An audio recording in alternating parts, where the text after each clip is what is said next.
dalam hadis Nabi diungkapkan oleh baginda Nabi, man ahya ardon mayyitatan fahiya lahu. Siapa yang menghidupkan lahan atau tanah kosong yang tak memiliki tuan, maka tanah ini menjadi hak milik dia. Kemudian dalam hadis Nabi juga mengatakan, atyabu kasbin biyadihi. Usaha yang paling baik adalah dengan usaha tangannya sendiri. Maksudnya adalah hak milik yang paling halal itu adalah apa yang dia usahakan dengan tangannya. Maka melalui hadis ini bisa kita analogiskan hukum produk makanan, entahkah itu sambal atau produk-produk makanan yang lain yang diproduk oleh sebuah komunitas, yang diproduk oleh sekelompok orang, suatu kaum, secara de facto maka produk makanan itu menjadi hak milik dia. Termasuk juga hari ini seperti rumah makan, sambal-sambal, rendang, gulai yang sifatnya tradisional yang dibuat oleh komunitas, maka produk makanan ini menjadi hak milik dia secara de facto. Ini legalitasnya diakui secara fikih, sebagaimana dianalogiskan tadi kepada ayat Al-Quran, hadis Nabi yang disampaikan sebelumnya tadi. Rumah makan, katakanlah rumah makan orang Padang, maka secara otomatis kalau dia bukan orang Padang, berarti dia telah mengambil hak lisensi produk orang lain, hak lisensi orang lain, padahal dia bukan berasal dari komunitas itu.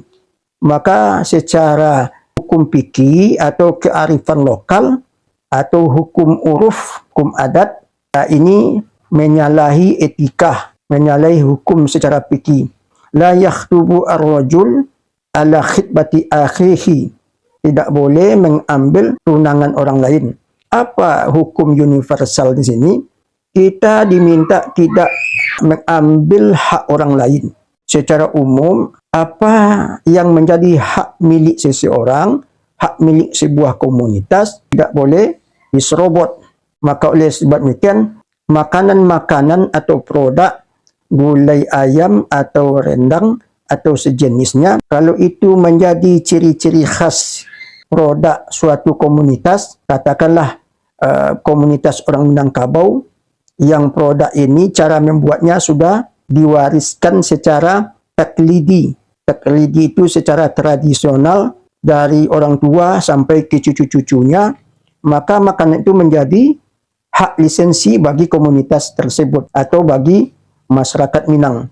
Maka orang yang mengambil nama produk ini kepada produk dia atau dengan mengambil nama ini, padahal dia bukan berasal dari komunitas tersebut, karena barangkali ingin dagangnya atau rumah makannya bisa laris manisnya, rumah makan yang sesungguhnya hak milik orang, maka ini secara uruf kearifan lokal tidak etis atau mengambil hak orang lain.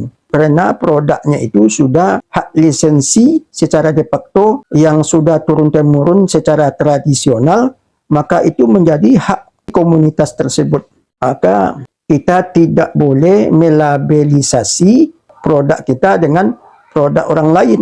Padahal kita bukan berasal dari komunitas tersebut. Secara kearifan lokal, karena kita bukan berasal dari komunitas tersebut, melabelisasi produk orang lain kepada produk kita, atau barangkali maksudnya produk kita ini diinisialkan, dilabelisasikan dengan produk orang lain, maka itu tidak dibolehkan secara fikih.